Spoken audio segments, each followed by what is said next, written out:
Spiritual Warfare: The Attack on Natural Life. A complete script series by David Campbell. Christians say spiritual before natural. But how? Today we're challenging one of the most common and most dangerous phrases in the church. Put the spiritual before the natural. But how?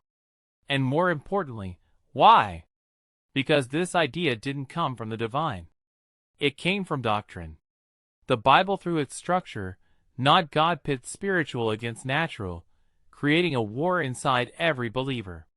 Here is a key scripture that challenges the notion.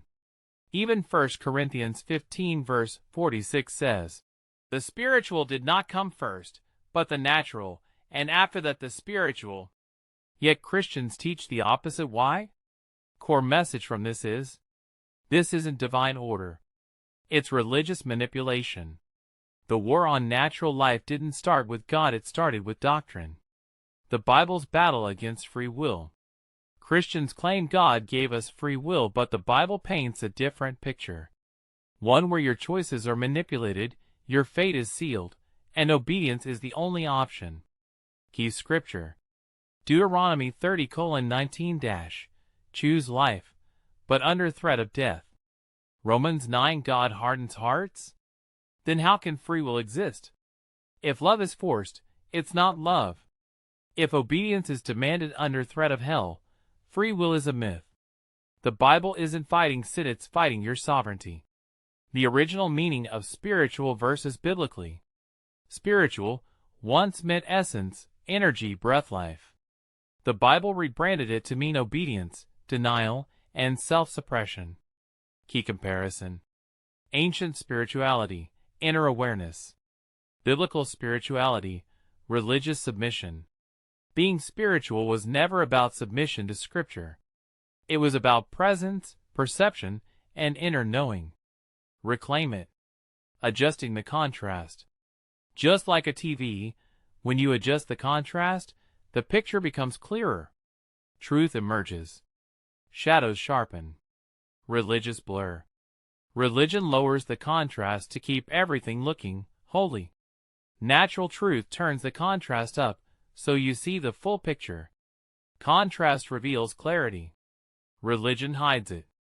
Turn the contrast up on your life, see what's really there. Religious illusion versus natural truth. Religion is performance. Natural truth is presence. We're pulling the curtain back on the most elaborate illusion of all, faith packaged as control. Think about this. Religion replaces reality with ritual. Nature reveals truth through raw experience. Core message: religious illusion says, follow. Natural truth says, feel. One wants loyalty. The other wants honesty. Christian coping: the spiritual way out. Pain gets prayer, not healing. Struggle gets God's timing, not support. This episode exposes how Christianity spiritualizes suffering as a way to avoid dealing with reality. Here are examples. Depression?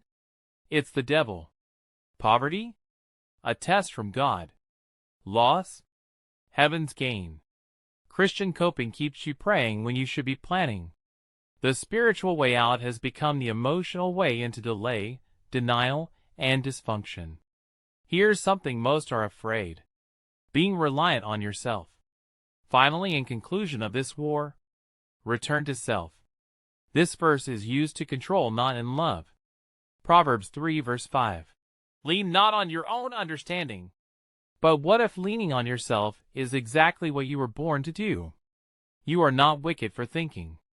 You are not sinful for trusting your intuition. Stop outsourcing your life to Scripture. Lean in, not away from yourself. Be your own guide. Be your own breakthrough.